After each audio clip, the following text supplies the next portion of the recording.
Encuentro, enfoques y contrastes de ideas para la construcción de una ciudadanía informada, inclusiva, con justicia social y participación democrática. En voz alta. Muy buenas noches, como todos los jueves es un placer contar con su presencia, a nuestra amable audiencia que todos los jueves nos acompaña para hacer un análisis de los temas que se viven en el entorno nacional, local y mundial. Y a propósito de que concluyó el mes de marzo recientemente y que en el debate público nacional hay escándalos estridentes sobre lo que ya no debería de pasar en este país que se dice democrático, esta noche queremos abordar un tema que está relacionado con la violencia de género. Para ello, yo quiero agradecer la presencia esta noche de Daniela Urbiola Palomares. Daniela, muy buenas noches. Y bueno, también quisiera agradecer la presencia de Beatriz Marisol Pérez Espíndola. Beatriz, muy buenas noches. Muy buenas noches, muchas gracias a ti, a tu auditorio, a ustedes al auditorio. Y bueno, desde luego agradecer la compañía, como cada jueves, de nuestro amigo y compañero Carlos Rentería. Buenas noches. Pues bueno, yo quiero platicarles que realmente es un tema que no deberíamos de hablar, porque en una sociedad que se llama o que se jacta de decir democrática, en una sociedad que se presume como homos y platillos, que ya tenemos evolucionados varios temas, no tendríamos por qué hablar de estos temas. Sin embargo, la realidad nos da en la cara y nos hace abordar temas para hacer un análisis mucho más profundo que nos haga reflexionar sobre qué estamos haciendo mal como sociedad, qué estamos haciendo mal como país, qué estamos haciendo mal nuestras autoridades, cómo están las políticas públicas, cómo están la sociedad civil organizada en esos temas, porque son temas que tenemos que seguir hablándolos hasta que los superemos. Y bueno, en días recientes seguramente ustedes habrán sido testigos del escándalo nacional que se hizo gracias a la decisión de algunas diputadas y diputados de este país, donde decidieron a nivel nacional rechazar, aprobar un dictamen que de alguna otra forma lo que hacía era inhibir la posibilidad de quitarle el fuero a uno de los representantes populares de extracción morenista, que es Cuauhtémoc Blanco. Usted lo debe conocer muy bien. Fue futbolista, fue gobernador y ahora es diputado por Morena. Y bueno, y en ese sentido hubo mucha discusión, ¿no? Había toda ya una narrativa desplegada en razón de que, gracias a que ahora teníamos una mujer presidenta, se esperaba, ¿no?, que en esta narrativa de no llegué sola, llegamos todas, pues que también las diputadas que no llegaron solas, llegaron todas, pues hicieran allí alguna especie de solidaridad con la compañera que denuncia, ¿no? Más allá del aspecto técnico jurídico, que ahorita por eso invitamos a nuestras compañeras que nos van a dar un poquito más de luz en esos temas, desde luego que son las especialistas, pero que desde luego pues uno se pregunta, ¿no?, hasta dónde es debatible. Hay una situación en torno a que dicen, bueno, la parte legal, ¿no? La carpeta estaba mal argumentada, entonces no tenía caso que le quitaran el fuero. Y otra parte que dice, bueno, pues eso no es tema de ustedes, ese es tema de la fiscalía. Usted proceda con quitarle el fuero. Entonces, hay debates, pero para iniciar la discusión, me adelanté un poquito, Carlos, Betty y Dani, me adelanté un poco, pero yo quisiera que empezáramos a sentar las bases de qué se habla cuando se habla de violencia de género. La verdad es que me incluyo, muchos de nosotros a veces somos inconscientes hasta en el uso del lenguaje, que somos reproductores, gracias a este patrón patriarcal de costumbres, de estereotipos, donde no nos damos cuenta y somos reproductores de violencia de género, empezando en el lenguaje, ¿no? Entonces, si me pudieran ayudar un poquito, no sé quién de las dos quisiera empezar a definir qué es la violencia de género. ¿Y cuántos tipos de violencia de género podríamos después? Claro que sí. Mira, tú dijiste algo bien importante cuando comentabas. Vamos a hablar sobre el tema de la parte legal respecto al caso de Cuauhtémoc, pero también la las prácticas, ¿no? Y creo que aquí hay que entender lo siguiente. Si bien es cierto que ya tenemos una ley de acceso a las mujeres a una vida libre de violencia y tenemos un marco normativo amplio, ¿no? Desde el marco internacional y nacional que nos hablan de la violencia, la verdad es que muchas veces no nos damos cuenta que estamos llevando a cabo cierto tipo de prácticas consuetudinarias que pensamos que son normales. Entonces, cuando hablamos de violencia de género, pues bueno, nosotros tendríamos que entender, hay que situarnos, ¿no?, de qué es el género primero. Y vamos a decirlo en palabras ahora sí que muy, muy sencillas. El género es una construcción social.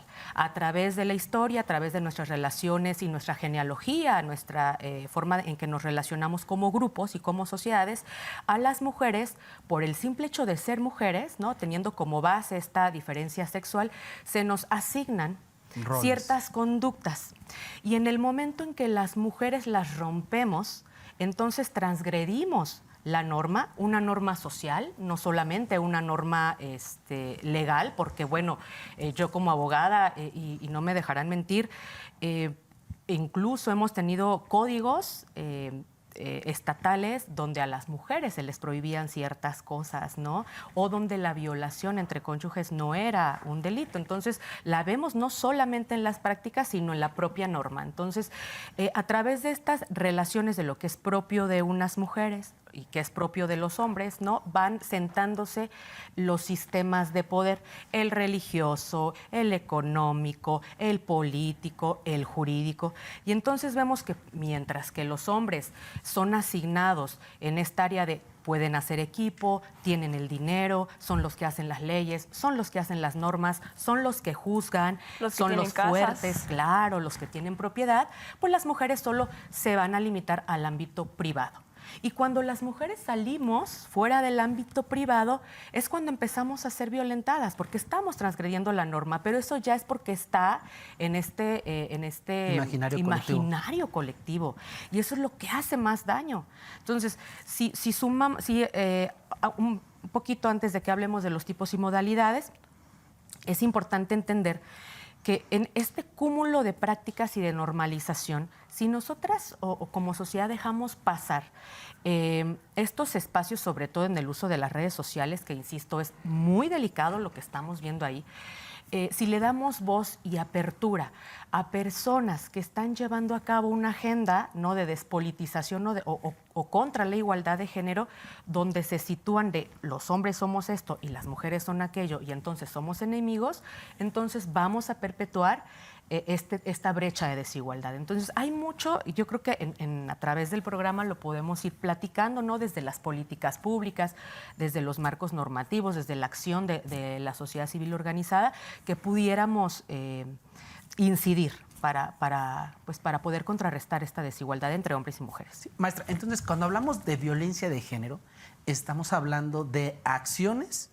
que inhiben ciertas, digamos, libertades, ¿no? Entonces, Claro. y en el caso de hablar de violencia de género, supongo yo que es en los dos géneros también, ¿no? Ese es otro tema que, perdón que meta la polémica, claro. pero para eso las invitamos, para que nos ilustren, porque la verdad es que uno desde la ignorancia, maestra, de repente comete arrebatos o prácticas que no nos hacen tener claridad sobre cuáles son las acciones. Entonces, ¿cuándo hablamos de violencia de género? O sea, un ejemplo, por ejemplo, para ver si me pueden ayudar.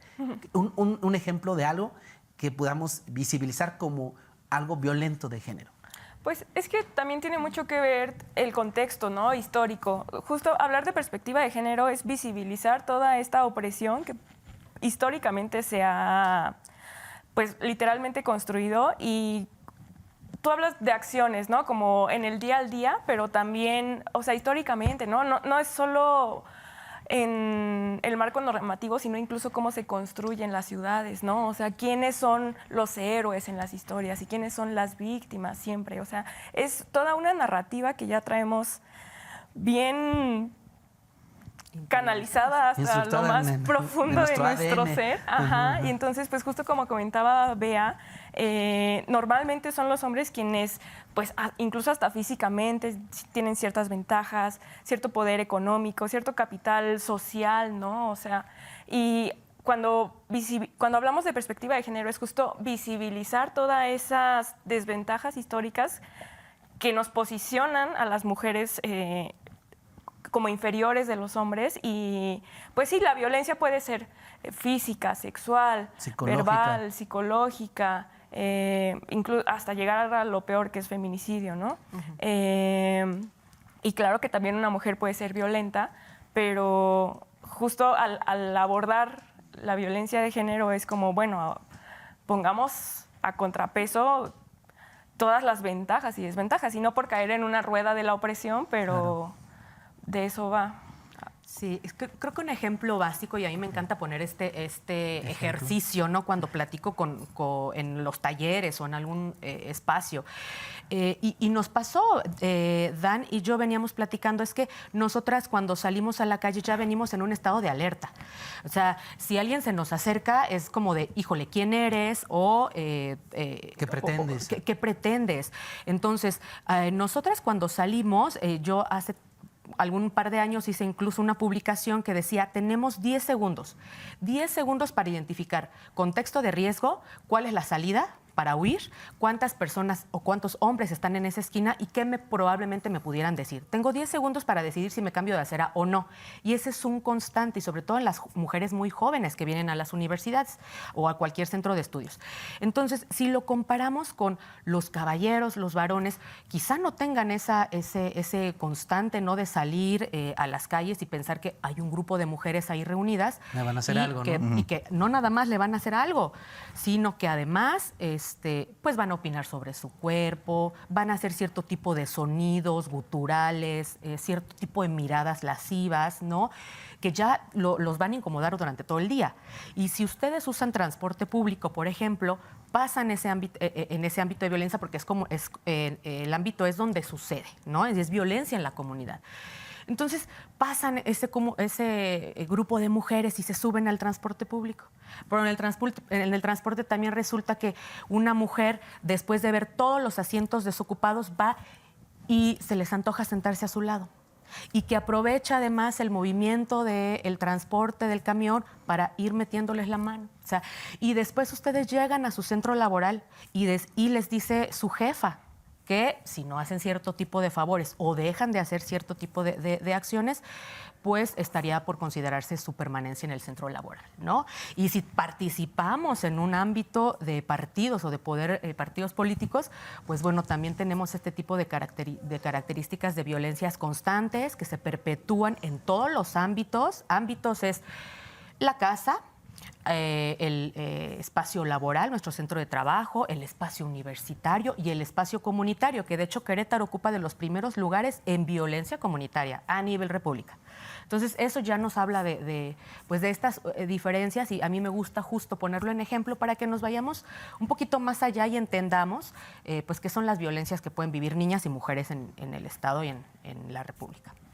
Charly, ¿cómo está el Estado y cómo está el andamiaje jurídico, cómo están las políticas públicas, en el sentido de, ¿tendrán un diagnóstico certero de lo que viven nuestras féminas en este país? ¿Habrá realmente, porque yo también lo voy a decir aquí con el respeto de las compañeras, o sea, hay compañeras ya en el ejercicio del poder que no están viendo por sus compañeras, por sus pares, y o sea, ¿para dónde va la élite política en este país en esta materia? ¿Cómo lo ves tú? Deja regreso del viaje en el que me sometió Beatriz ahorita.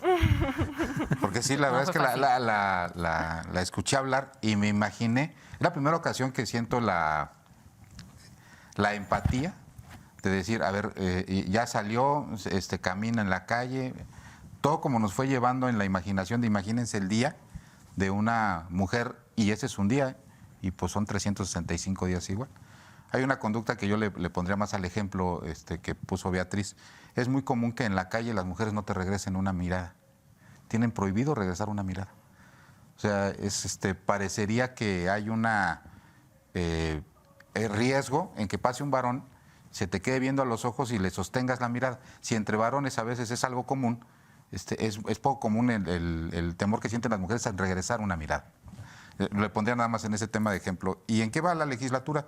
O la legislación en general, en su mayoría en enunciados que no se traducen en algo real.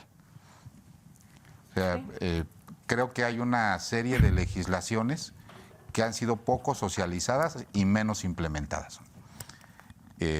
este tema de violencia de género, pues es un tema base, ¿no? Y es un tema base de algo que yo identifico en una política pública como, si ya estoy libre de violencia, entonces puedo aspirar a algo más, que es a la igualdad sustantiva. ¿Sí? Porque, pues primero elimino los riesgos que tengo yo como persona y después puedo aspirar a algo más. En eso sí se ha avanzado quizá un poco, ¿no? Vamos a ligar ahorita una política pública que fue diseñada hace apenas 2 semanas en la legislatura del Estado, que tiene que ver con una reforma de la presidenta Claudia Sheinbaum. El 14 de noviembre emite una serie de reformas y cambios a la Constitución que tienen 3 impactos fundamentales y que le llaman una iniciativa por la igualdad sustantiva. Cambio número 1, disminución de la brecha salarial. Entonces, por primera ocasión se modifica en este tema el artículo 123 de la Constitución y seguramente ocasionará un cambio en su ley reglamentaria, en la Ley Federal del Trabajo. En sus apartados ahí va, o sea, la que regula la relación de los patrones con los trabajadores en la iniciativa privada y la que conocemos como el apartado B, que es lo mismo pero con el sector público. Y lo que obligan es que pues, se reduzca esa brecha y se elimine, ¿sí? Se erradique la brecha. ¿Y qué es la brecha salarial? Pues que hombres y mujeres prácticamente ganen lo mismo a un trabajo similar. Pero ahí no quedó la reforma. El segundo punto de la reforma es que ya se había conseguido equidad de género transversal, horizontal y algunos casos de alternancia, que es un término que se utiliza mucho en política, para efecto de participación en órganos colegiados de las mujeres, como congresos de los estados, el Congreso de la Unión, Cámara de Senadores, Cámara de Diputados, ayuntamientos, órganos de decisión, etcétera. Pero el problema estaba en los poderes ejecutivos. Entonces, esta reforma a la Constitución ya obliga a que los poderes ejecutivos de los 3 órganos de gobierno, de los 3 órdenes de gobierno, es decir, el federal, estatal y el municipal, y las dependencias del poder ejecutivo, así como sus organismos descentralizados, por ejemplo, entre ellos la Universidad Autónoma de Querétaro, tengan en sus órganos directivos mitad hombres y mitad mujeres. La paridad de género. La paridad de género. Y en los cargos que sean unipersonales, Arturo, Dani,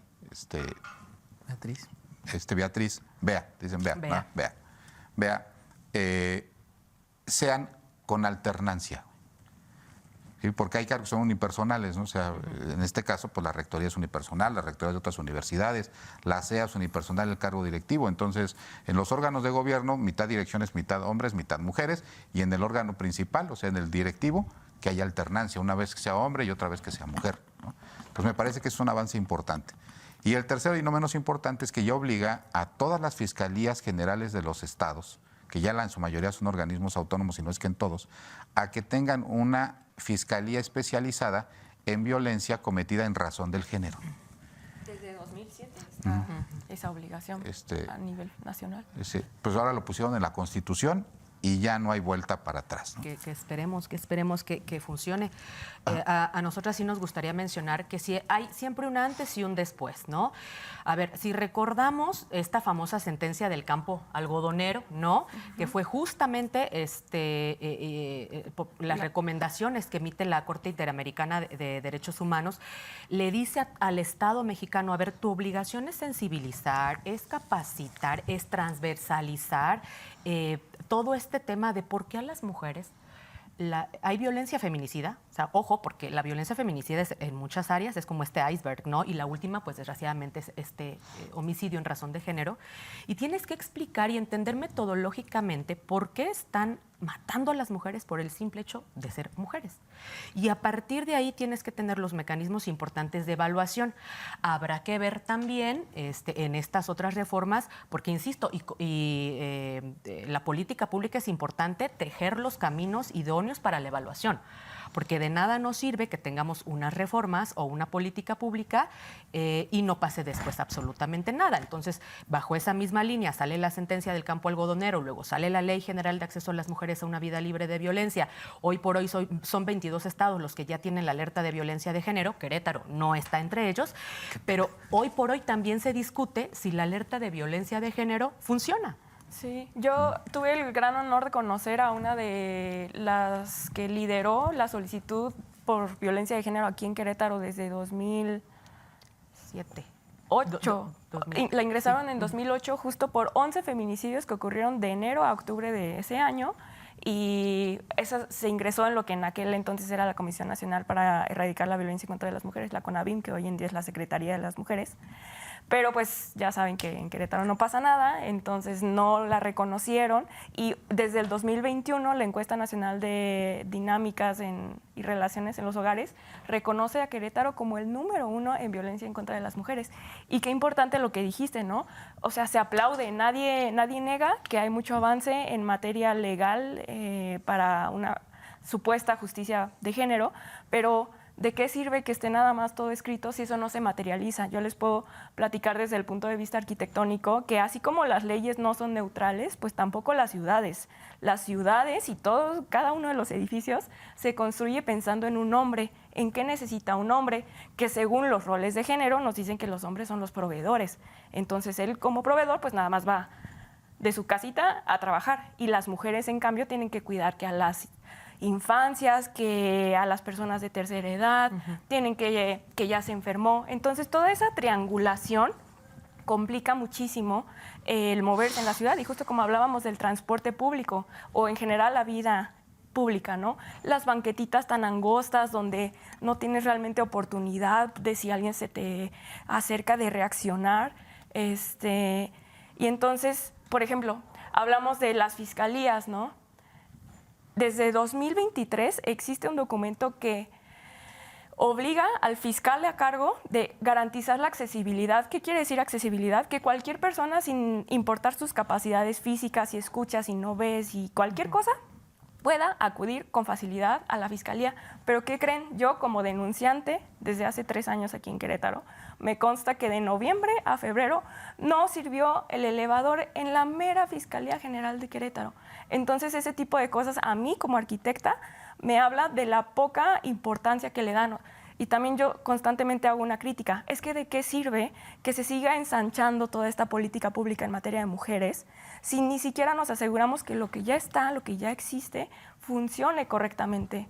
Y la verdad es que me da la sensación de que nada más es para que nuestras autoridades se alcen el cuello, pero quienes realmente hemos tenido la desgracia de tener que denunciar, en mi caso una violación, sabemos que eso, sus palabras muy bonitas, pero si a mí no me consta, si llego a la fiscalía y veo que el estacionamiento es así pura tierra suelta, sin ni siquiera una compactación, que no tengo, yo que tengo el privilegio de tener coche, ¿dónde poner mi coche?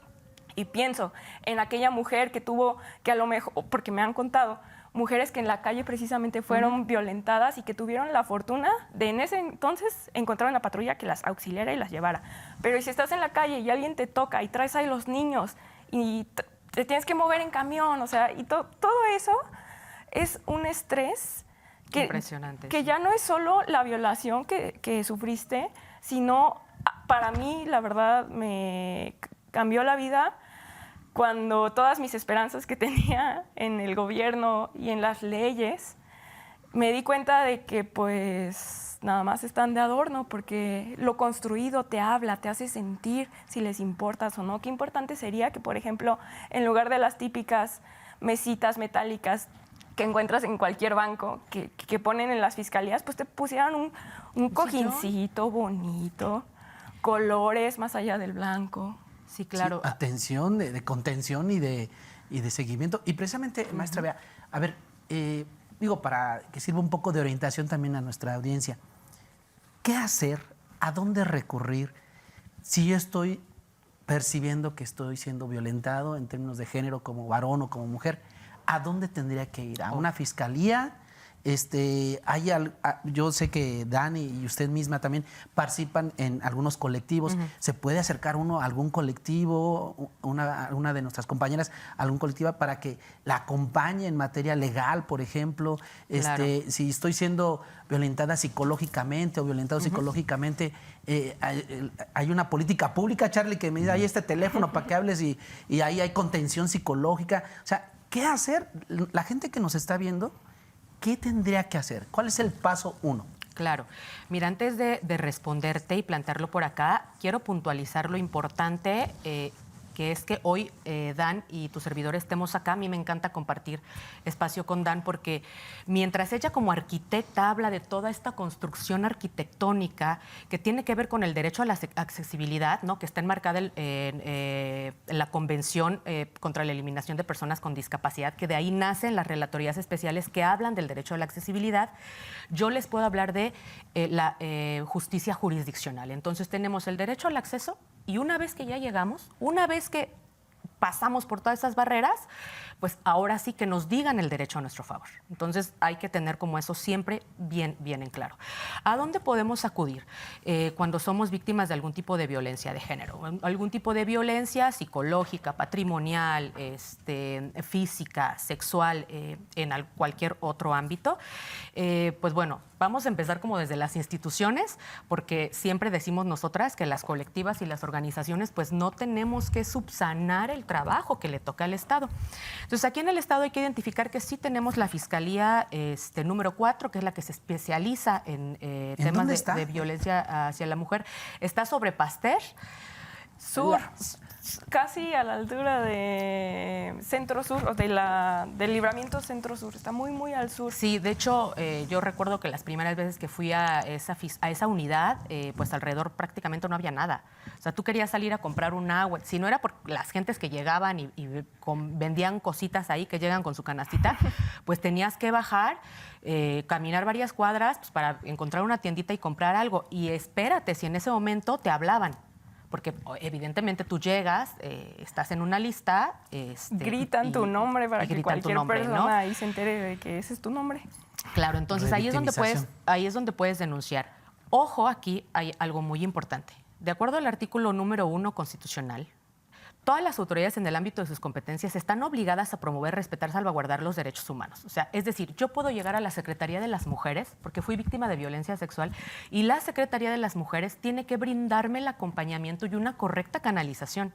Incluso tengo que llegar aquí a la universidad, y la universidad, como es en este ente que es este organismo, tiene también la obligación de poder canalizar a la mujer víctima de violencia a las instancias correspondientes. A ver, la chamba es de todas y de todos. Es decir, cuando alguien esté siendo violentado, puede acercarse a cualquier autoridad y la autoridad tiene la responsabilidad de canalizar. Si yo no ubico dónde está esta fiscalía, yo me siento mal, tengo un tema de contención psicológica, acudo a cualquier autoridad y digo, oiga, estoy en estas cosas, me está pasando esto, canalíceme. ¿Eso es correcto? Sí. Por supuesto. Al día de hoy en Querétaro tenemos la Procuraduría para Personas Adultas Mayores, por ejemplo, donde ahí se ve todo este tema de violencia hacia mujeres adultas mayores, que ha incrementado mucho, y hay que decirlo, el tema del despojo y la violencia económica patrimonial hacia mujeres adultas mayores. Eso hoy por hoy lo está viendo la Procuraduría. Tenemos la Procuraduría de Niñas, Niños y Adolescentes, tenemos la Fiscalía, tenemos los centros de justicia para mujeres, ¿no?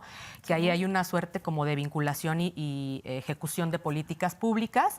Y tenemos los Poder Judicial, tenemos... Hoy por hoy tenemos un juzgado especializado justamente en medidas urgentes y violencias a la mujer. Eso hay que resaltarlo, porque es una de las recomendaciones que se le hace al Estado mexicano a través de todas estas recomendaciones. Ok, muchas gracias. Vamos a ir a un corte y regresamos con ustedes para que nos sigan ampliando esta perspectiva. Me gustaría estar contigo, Carlos. La verdad es que si hay alguna novedad en términos legislativos con estas nuevas instancias, ¿para dónde irán, no? Y bueno, no se vaya, regresamos con ustedes. Regresamos. Regresamos y estamos hablando de la violencia de género en su programa En Voz Alta. Le agradecemos nuevamente la presencia a Bea, que nos acompaña esta noche, a Dani, muchísimas gracias, y desde luego a nuestro querido panelista de todos los jueves, al doctor Carlos Rentería. Oigan, pues miren, la verdad es que ya más o menos tenemos un esbozo general de lo que representa la posibilidad de acudir a instancias cuando alguna persona se siente que está siendo violentada. Y que bueno, pero la verdad que como decía Daniela, ¿no?, desde su visión arquitectónica, del impacto psicológico del diseño de las ciudades y demás, pero también hay otra dimensión que es la cultura de este país, que está anclada en valores patriarcales del siglo pasado, hay que decirlo, ¿no? Y que muchas veces nosotros como varones no somos como conscientes de eso, ¿no?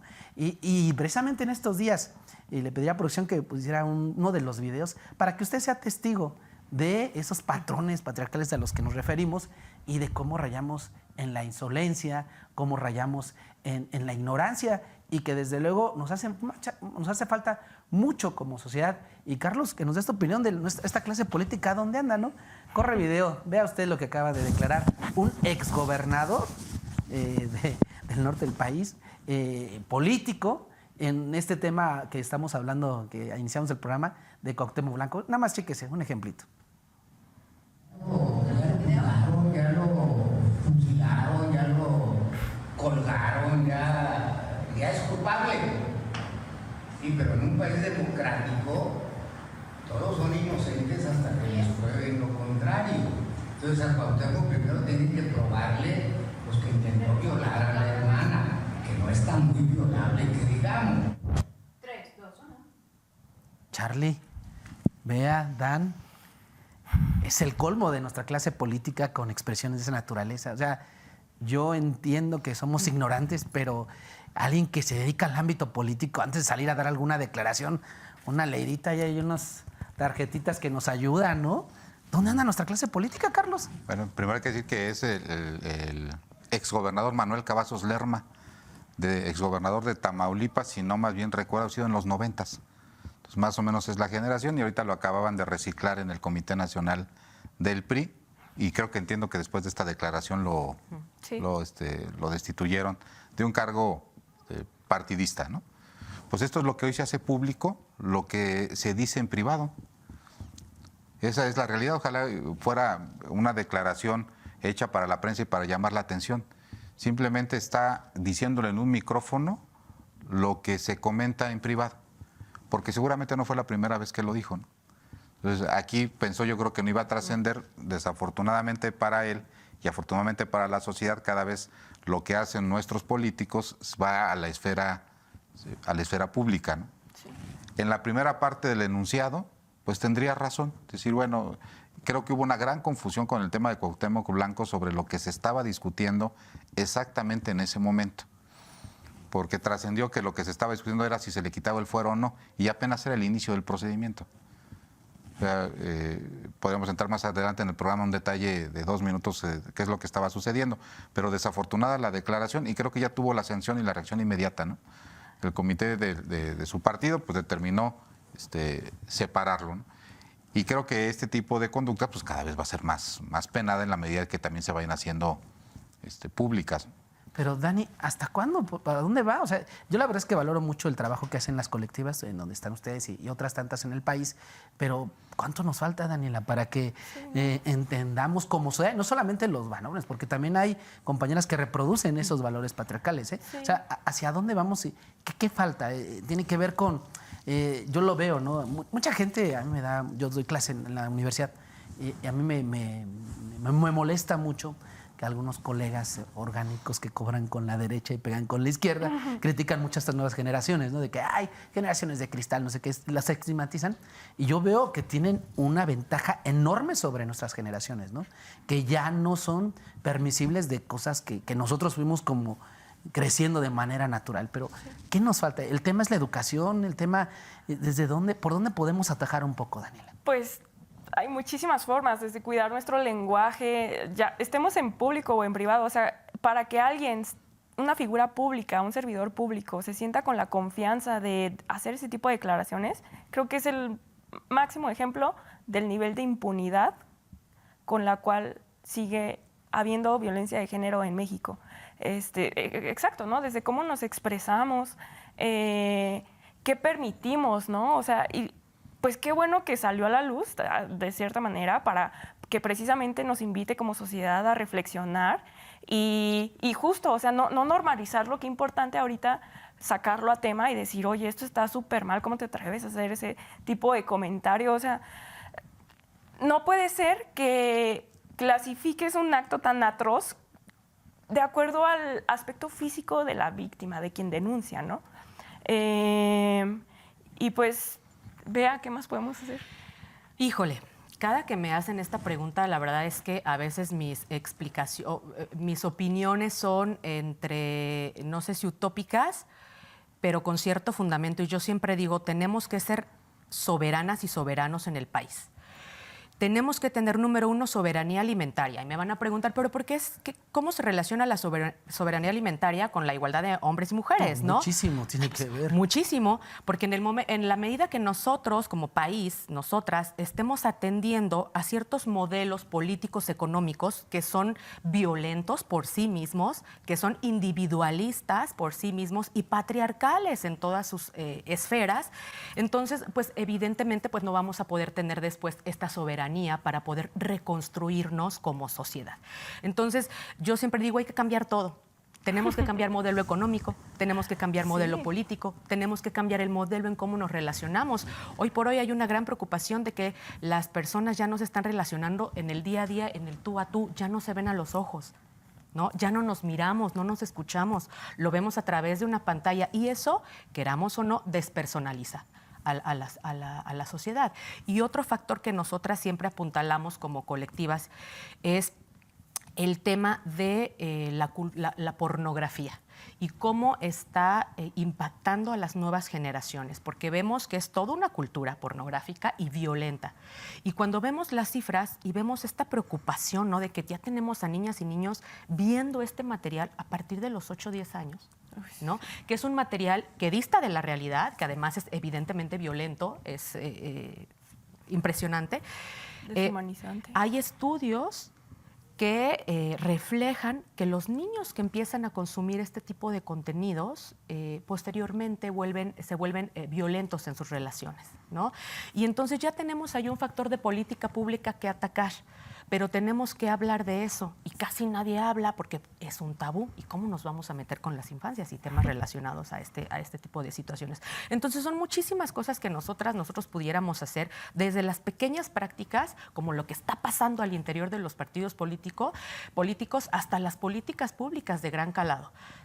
Sí, y fíjense que esto tiene que ver con cómo ir moldeando nuestra cultura, como sociedad, como país, cómo ir moldeando a nuestra clase política, que es a final de cuentas la responsable de orientar las políticas públicas, de aprobar las leyes y estas situaciones. Y yo lo decía porque la verdad es que en los discursos, en las narrativas se ve muy bonito abanderar el tema de género, ¿no? O sea, y ustedes han sido víctimas seguro de esto, ¿no? Que hay algunos políticos y políticas que hacen uso de esta bandera, pero al momento de ejecutar acciones, lo cierto es que hay un revés, ¿no? Se echan 3 pasitos para atrás. Y solo por poner el ejemplo de Cuauhtémoc Blanco, no quiere decir ni vamos a hacer aquí un medio de comunicación que va a sacrificar al hombre, no. Hay un procedimiento legal y ese tendrá que seguir su curso. Aquí lo que podríamos analizar es el tema de si se atendió esta parte de solidaridad en materia de género de algunas legisladoras, ¿no? En la Cámara de Diputados, a nivel federal, había el 50% más uno para poder atenderlo. O sea, ojo, y repito, no se trata de juzgar a alguien. El papel de un medio de comunicación o de un diálogo como este no es ser jueces, no. Se trata más bien de hacer un análisis de cómo si, por una parte, las narrativas se construyen, los discursos políticos hacen uso de esta bandera de género, pero cuando se trata de una acción, ese es otro tema. Lo que iba a hacer la Cámara de Diputados no era decir si fue un compañero que hizo un delito o no, solamente era quitarle el fuero para atender a quien tiene que decir si el compañero es culpable o no. No es un medio de comunicación, no somos nosotros, es un juez, ¿no? Pero el tema ahí es el tema político, el tema de la Cámara de Diputados, donde en realidad ahí se vio que esta frase de llegamos todas, pues llegaron unas cuantas y las privilegiadas, porque en realidad creo que se atendió más un pacto patriarcal político que otra cosa. No sé, Charlie, a ver, y digo, o sea, no se trata de sacrificarlo, no, nada, o sea, ese no es el tema. El tema no es ver si Cuauhtémoc Blanco es culpable o no, porque eso lo va a decidir un juez. El tema es la lectura política y el mensaje que mandas a las feministas de este país con este tipo de acciones. Yo creo que muchos y muchas de los diputados ni siquiera sabían que estaban votando. O sea, también hay una gran componente de ignorancia legislativa, porque muchos de ellos dijeron, bueno, es que ya es el desafuero de Cuauhtémoc Blanco. Pues no era el desafuero. La Fiscalía de Morelos manda el expediente para que inicie el proceso de juicio político. Y lo que sí fue bastante raro y bastante extraño es que la comisión instructora, en menos de 15 días o 3 semanas, sacara un dictamen diciendo no procede. Ni siquiera iniciarlo. O sea, ya no digamos si el dictamen decía que era o no procedente quitarle el fuero para someterlo al inicio del procedimiento legal. O sea, ni siquiera era ya el procedimiento legal, era quitarle esta protección que tienen los legisladores federales a efecto de que puedan ser sujetos de la investigación y después de la impartición de justicia. Pero no, se sacaron un dictamen muy rápido diciendo no hay elementos, y entonces lo que se sube a la Cámara de Diputados es la aprobación del dictamen. Y el dictamen decía no hay elementos. Entonces me parece que se equivocaron quienes votaron porque a favor del dictamen, diciendo que no había elementos y con ello bloqueando la posibilidad de que iniciara el procedimiento de investigación. Creo que eso fue un gran problema. Y aquí voy a citar a Bea. Lo que hace una mala política pública es que no se evalúe. Tiene dos detalles y le voy a poner un antecedente para que vamos a completar la frase, ¿no? Al final de la política pública es la no evaluación, la que hace que nunca sepamos si lo que se hizo al principio funcionó o no funcionó. Eso es una. Y dos, algo que ha estado sucediendo con mucha recurrencia. Al inicio de la creación de la política pública, sobre todo de la legislación, nunca se evalúa cuánto va a costar. ¿Sí? Y voy a poner un ejemplo aquí a Dani de arquitectura. Yo creo que fue en el 2005, 2006, donde se aprobó en las leyes del Estado, que todos los edificios fueran accesibles para personas con discapacidad. Y la verdad es que se oyó muy bonito. Dijeron, todos los edificios públicos tienen que estar preparados para recibir personas con discapacidad. Pero yo nunca vi un dictamen de cuánto costaba eso. Pues cuesta cientos y decenas de millones de pesos. Pues evidentemente se volvió letra muerta. Entonces, eso en términos legislativos se llama la ineficacia de la norma, cuando su aplicabilidad queda fuera del campo económico del Estado. Pues lo que ha estado sucediendo con muchas de las iniciativas es que son aspiracionistas o que son de inaplicable ejecución por términos financieros. Esa es una de las razones. Otra, ya entrando en materia así muy, muy concreta, la confusión que tienen los políticos de la creación de una política versus una dependencia. ¿Sí? Vamos a hacer una política en razón para evitar la violencia en razón de género. Sí, esa es una política pública, pero no. Entonces crean una oficina para atender la violencia en razón de género. Y se gastan 70 millones de pesos en nómina. Te voy a poner un ejemplo que ahorita va a parecer absurdo, ¿no? Tienen una oficina en la Secretaría de las Mujeres para atender la violencia en razón de género, para que la Fiscalía las atienda de forma correcta. O sea, es una oficina de gobierno para que otra oficina de gobierno haga lo correcto. No tiene sentido, pero aparte gastas en esa oficina de gobierno para que la otra oficina de gobierno haga lo que tenga que hacer de forma correcta. Entonces, ahí traemos una serie de confusiones, sí, pero ya nos hubiéramos dado cuenta si, como dice Bea, al final tendríamos un sistema de evaluación. Y aquí va una pregunta, y si la respuesta es no, sería una recomendación. ¿Sí? El tema de la seguridad empezó a avanzar en el Estado mexicano cuando los organismos colectivos en materia de seguridad se empezaron a convertir o a migrar en órganos evaluadores ciudadanos.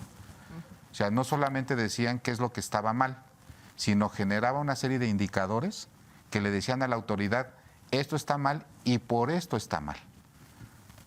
Esa es una. Y dos, otra cosa que yo he visto también mucho y contesta tu pregunta, pues llegó una y no llegaron todas, pero esto ha estado sucediendo desde antes de que llegara la doctora Claudia Sheinbaum. Aquí en Querétaro es la tercera legislatura, esta, que tiene mayoría de mujeres. Pero el avance en el tema de las mujeres es muy lento. Derechos sexuales y reproductivos, Así ¿no? es. Con estas Por tres ejemplo, mujeres jamás ¿no? se vio. Por ejemplo, ¿no? Sí. Entonces, dice, bueno, y es una pregunta que yo le hago a las mujeres, el tema de la falta de eficacia de las políticas públicas ejecutadas por varones, me quedaría claro que es en razón de un pacto que podríamos tener los varones para que no funcione. Pero ¿qué pasa cuando las mujeres llegan al poder y se masculinizan? Sí existe ese fenómeno de la masculinización del poder, que he leído yo a algunos autores de que el poder no tiene género, sino el poder es el poder, y cuando se llega ahí, seas hombre o seas mujer, se comportan igual, ¿no? Y esa sí es pregunta, ¿no? ¿Así lo sienten? Es que pues es algo completamente complejo, o sea, la verdad tampoco está padre caer en binarismos, ¿no? No todo es o blanco o es negro, no por ser mujer va a ser alguien inmaculada, la más formada en teoría y perspectiva de género. sino que sí es muy complejo, ¿no? Hay también una frase muy famosa que no recuerdo ahorita la autora, a lo mejor Bea me ayuda, de algo así como de nos podrá unir el género, pero la clase nos sigue separando, ¿no? Y precisamente la clase política. Cuando se tienen otros intereses, pues tarde o temprano, digamos que la verdad va a salir a la luz y pues qué importante complejizar, ¿no? Desafortunadamente seguimos teniendo esta visión de que justicia igual a castigar el agresor y por eso le damos tanto peso a las fiscalías, pero realmente ¿para qué sirven las fiscalías? Pues sí, para poner tras las rejas, se supone, ¿no? Al agresor, pero ¿y qué pasa con la restauración de las víctimas? O sea, ¿por qué esperarnos hasta que una mujer denuncie, lleve todo su proceso? Si desde, por ejemplo, el diseño de la ciudad se puede prevenir. O sea, por ejemplo, ahorita llegando aquí a la UAC me di cuenta, no sé si escucharon que ayer, en 5 de febrero, un autobús atropelló a un peatón. ¿Y saben cuál fue la grandiosa solución de nuestro querido gobierno? Poner volardos en la banquetita de 50 centímetros. ¿Cuánto costaron esos volardos? ¿Y qué? ¿Los vas a poner en los 7 kilómetros de 5 de febrero? Entonces, pues es algo increíblemente complejo, es algo que en un sexenio claramente nadie va a venir a resolver, pero qué importante seguir hablando de esto y seguir reconociendo lo importante que es que nada es neutro. Históricamente se ha favorecido al hombre blanco, casado, que tiene una mujer que le atiende, que le cocina, que tiene hijos que van a una escuela privada, que se mueve en su auto particular. ¿Y dónde quedan todas esas minorías? Tanta gente con tanta desventaja. ¿Qué se está haciendo para realmente poder hablar de justicia y de equidad? Híjole, no, me Pero están yo le voy a completar a Daniel porque ya me cautivó, ¿no? Ya vamos a empezar con la parte de la izquierda interesante. Dijo algo muy interesante, es la conciencia de clase. Claro. ¿Sí? O sea, es en dónde estamos, ¿no? Y no es tanto de clase política y clase no política, porque quizá todos lo seamos, ¿no? Sino clase empresarial y clase obrera. Que parecía, cuando yo lo he mencionado inclusive en clases, parece que me está diciendo, oye, maestro, usted está en los 1800 y tantos con la teoría marxista, ¿no? No, sí, desde luego que lo que le hace falta al Estado mexicano es conciencia de clase. Sí. Conciencia de clase para decir, si tú no eres propietario del dueño de producción, entonces eres obrero y eres de la clase obrera y de la clase proletaria. Y entonces, al asumirte como conciencia de clase, tienes que reconocer que en esta relación de las cosas hay violencia. Y en esa violencia, pues evidentemente los elementos más vulnerables de la sociedad son los más perjudicados, como es el caso de las mujeres, ¿no? Bien, pero bueno, bien se dice que la mujer es el proletariado del proletariado, ¿no? Ajá. Entonces, ahí es donde estamos en este momento. Híjole, la verdad es que lamento mucho que el tiempo en televisión se va como agua. Ha sido un programa muy, muy productivo, un programa muy fortificante y espero que a nuestra audiencia le dé un poco de luz sobre estos temas. Yo te quiero agradecer, Beatriz Pérez Espínola. De verdad, muchas gracias por abrirte un espacio y compartir con nuestra audiencia un poco del expertise que tienes y que ahora nos puedas compartir dónde pueden encontrar nuestra audiencia, una red social. Claro, sí, nos encontramos en Instagram como colecfem_cro y Facebook como colecfem abogadas. Muchas gracias. De igualmente, Dani, te agradezco mucho, Daniela Urbiola Palomares, egresada de nuestra universidad y que ahora está en Colectivo Justicia, ¿alguna red social? Sí, claro, justiciadigna.cro. Ahí también nosotros les podemos orientar sobre cualquier tema de acceso a la justicia, especialmente aquí en Querétaro. Okay. Pues nada, pues muchas gracias, les agradecemos mucho el favor de su atención. Carlos, muchas gracias por acompañarnos, nos vemos en una próxima.